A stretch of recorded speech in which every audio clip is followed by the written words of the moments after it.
Voici ce que déclare le Seigneur. Arrêtez-vous un instant sur la route où vous marchez. Regardez et informez-vous des expériences du passé. Cherchez le bon chemin, suivez-le, et vous vivrez tranquille. Mais ils ont répondu, nous n'en ferons rien. J'ai placé des sentinelles pour les avertir. Attention, le corps sonne l'alerte. Mais ils ont répondu, ça nous est égal. Écoutez donc, vous, les nations, sachez tous ce que va leur arriver. Écoutez, peuple du monde entier, je vais envoyer à ces gens le malheur que mérite leur intention mauvaise. Ils n'ont pas pris garde à ce que je leur disais. Ils n'ont pas voulu de mes enseignements. À quoi bon importer pour moi de l'encens de sabbat et du roseau aromatique d'un pays lointain? Les animaux qu'ils m'offrent en brûlant sur l'autel ne me causent aucun plaisir. Leurs sacrifices ne me sont pas agréables. Voici donc ce que déclare le Seigneur. Je vais mettre devant ces gens un obstacle. Ils y buteront et ils en perdront tous la vie. Les pères, leurs fils, leurs voisins, leurs amis. Amen. Dieu voit son peuple dans l'Ancien Testament comme un peuple éternel à Dieu. Mais le peuple de Dieu n'est pas pour cette époque-là, mais pour toujours. Et la parole de Dieu, elle est valable pour hier, aujourd'hui et pour les siècles à venir. Et tout ce que nous voyons arriver, c'est quelque chose qui est provisoire. Tout va passer. Tout ce que nous voyons, tout ce que nous savons, tout ce que nous entendons, tout va passer. Et les visages et les situations, tout va passer. Seulement la parole de Dieu existera éternellement.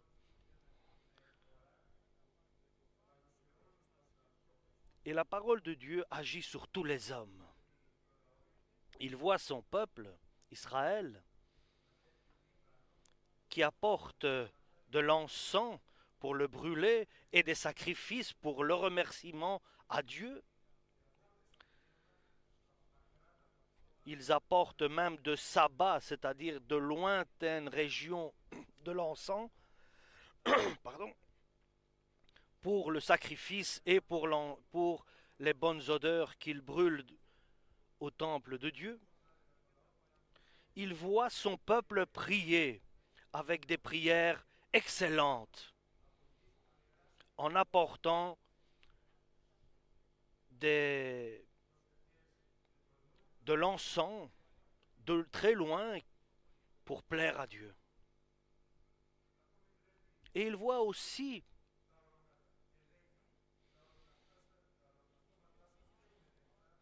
mais ce que vous sacrifiez sur l'autel n'est pas accepté de la part de Dieu. Et les personnes qui font cela, ils le font de tout cœur, mais Dieu n'est pas n'accepte pas cette offrande. Donc il peut voir aujourd'hui un chrétien, une famille, une église locale par exemple, qui prie et qui prie et qui prie avec l'esprit, avec beaucoup d'intensité et de zèle. Il voit encore que ces fidèles servent de leur corps et ils font ce qu'ils peuvent pour adorer Dieu. Et qu'ils donnent, qu'ils s'occupent et qu'ils se sacrifient et qu'ils soient occupés au service de Dieu et qui s'occupent de ceux qui ont besoin matériellement et spirituellement d'une aide. Et tout cela, Dieu dit, est inutile, est vain, est néant. Et c'est ce que dit Dieu. Et si je fais tout ça, Dieu dit, il n'est pas content de moi. Ils n'ont pas de résultat. Tout cela est inutile. que j'aille voir des malades, que j'aille voir des frères, que je puisse faire quoi que ce soit que je peux me sacrifier, me consacrer. Et Dieu dit, tout est néant et sans valeur. Et il n'y a aucun résultat à cela, aucune conséquence bonne. Est-ce bien possible que de croire à Dieu et de faire tout cela, et que tout soit vanité, et que Dieu vienne après me dire, tout ce que tu as fait n'est pas agréable à mes yeux? Il doit y avoir une explication, chers frères et sœurs. Il doit y avoir l'explication de cela pour nous et que nous puissions le comprendre. À ce peuple donc Dieu dit, voici ce que déclare le Seigneur. Arrêtez-vous un instant sur la route où vous marchez et arrêtez-vous de sacrifier. Ne priez pas, arrêtez un instant là où vous êtes. Regardez, informez-vous et vérifiez exactement. Soyez conscients et demandez. Demandez. Demandez et cherchez le bon chemin. Le chemin éternel, les sentiers éternels. Le chemin de Dieu. Et cherchez où est le bon chemin, le droit chemin, et si vous marchez sur ce chemin, seulement alors vous trouverez le repos à vos âmes. N'attendez pas à retrouver le repos de votre âme dans les prières, dans les jeûnes, dans les bonnes œuvres, les œuvres caritatives, dans les aides, dans les services aux autres. N'attendez pas de trouver un repos de votre âme si vous ne prenez pas le bon chemin. Donc tout le secret de Dieu pour le chemin éternel, des chemins, des sentiers éternels, parce qu'il y a le chemin du mensonge aussi. Il y a le chemin de la prétention et de celui qui veut arriver, qui est égoïste. Mais il y a le chemin de la justice de Dieu. Un chemin, le chemin de la justice du Très-Haut, du Tout-Puissant. C'est pour cela que Jésus demande, demandez d'abord le royaume de Dieu et sa justice. Et tout le reste que vous cherchez et qui vous manque, vous seront donnés. Vous trouverez le repos de votre âme en faisant cela. L'important donc, c'est de trouver le chemin de justice de Dieu. Donc, il n'y a aucune importance la décision que je prends. Si je ne vais pas d'abord vers Jésus, qu'est-ce que je dois faire d'abord? Je vais demander à Jésus, qu'est-ce que je dois faire d'abord? Ça, c'est le premier pas. Parce que sinon, nous serons éloignés. Nous allons être dirigés loin de Dieu, de la justice de Dieu, de la vérité de Dieu. Nous serons éloignés. Donc, aujourd'hui est un jour où nous devons examiner notre personne, faire un check-up personnel, chacun pour soi.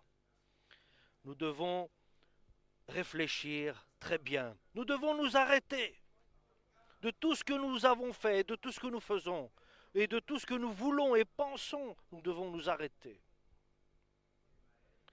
et revenir en nous-mêmes, prendre conscience de ce que nous faisons et demander à Dieu par Jésus-Christ quel est le chemin que nous devons suivre et qui nous révèle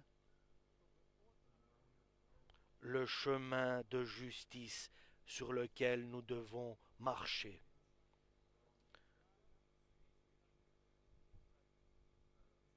Demandons à Dieu, par Jésus-Christ son Fils, qui transmet nos prières.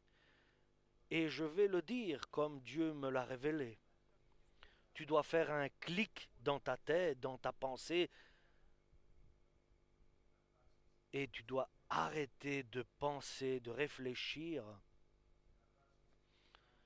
et tu dois arrêter de faire des rêves, des projets, et programmer quelque chose, et arrêter que tu sois dans tes soucis et que tu aies des craintes. C'est une décision que tu peux prendre maintenant, à cet instant. Et nous devons prendre tous cette décision. Nous devons mettre un point à tous nos pensées et réflexions, nos programmes, nos projets et nos inquiétudes, nos soucis et les inquiétudes familiales et les soucis financiers et quoi que nous fassions, chers frères et sœurs, avec nos propres pensées, il n'y aura pas de repos pour nous si nous pensons nous-mêmes. Nous devons aller vers Jésus-Christ, notre Seigneur qui est partout à la fois et qui sait et qui connaît le futur, qui doit nous révéler le chemin sur lequel nous devons marcher. Le chemin où je dois marcher. Révèle-moi ce chemin, Seigneur, pour que je puisse m'engager sur ce parcours.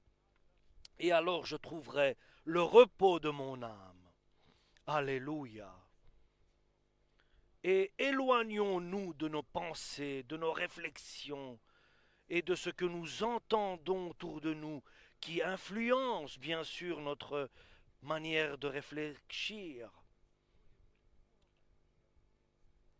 Et à cause de cela, nous sommes souvent dans des tracas, dans des incertitudes.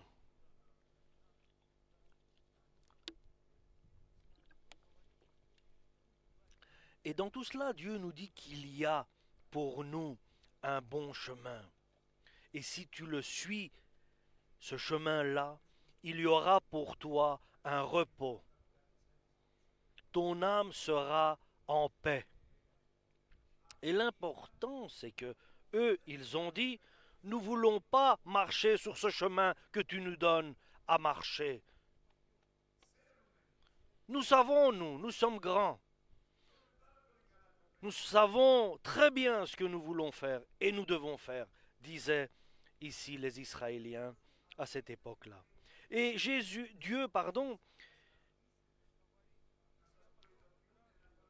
il y a des sentinelles qui avertissent, attention, réveillez-vous.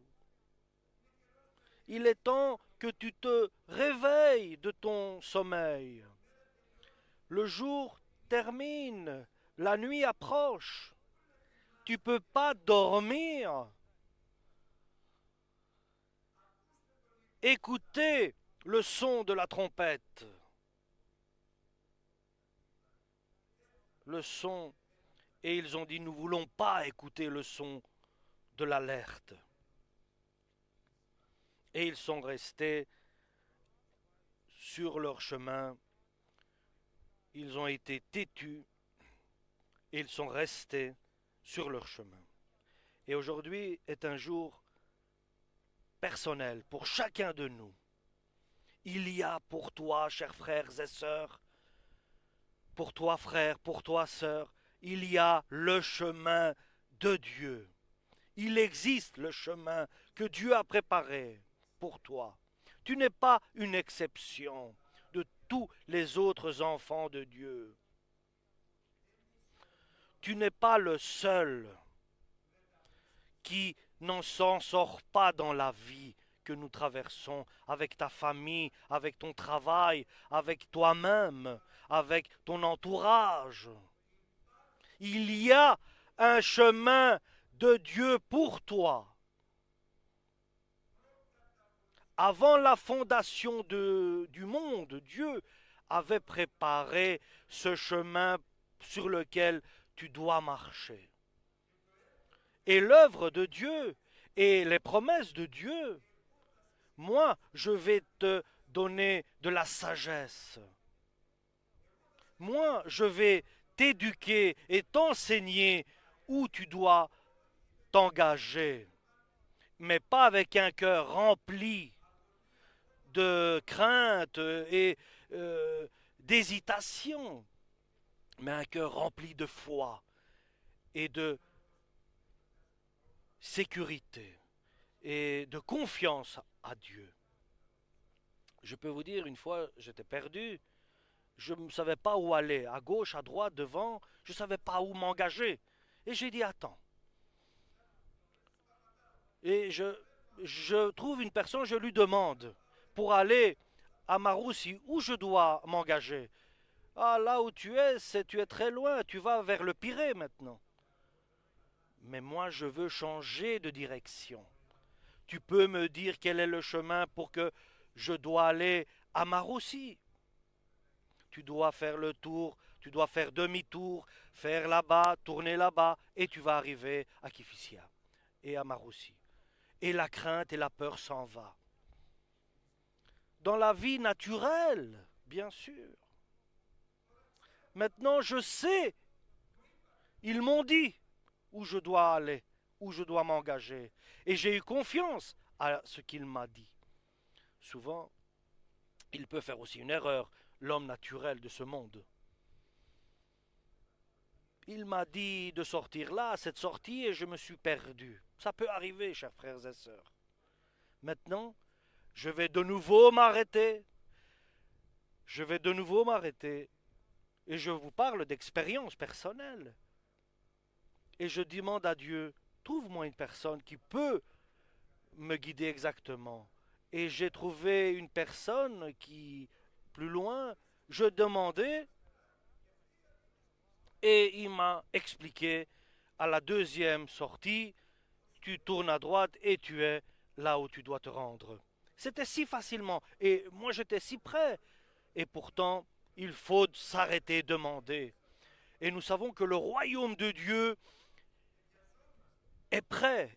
Et ceux qui entrent dans le royaume, ce sont ceux qui sont pressés d'y entrer. Et ne prends pas le chemin de l'injustice. Tu seras perdu. Et tu seras perdu et tu dans ton parcours, tu pourras engager aussi ta famille qui sera aussi perdue avec toi. Et le père et la mère, les enfants et les petits-enfants, tous vont être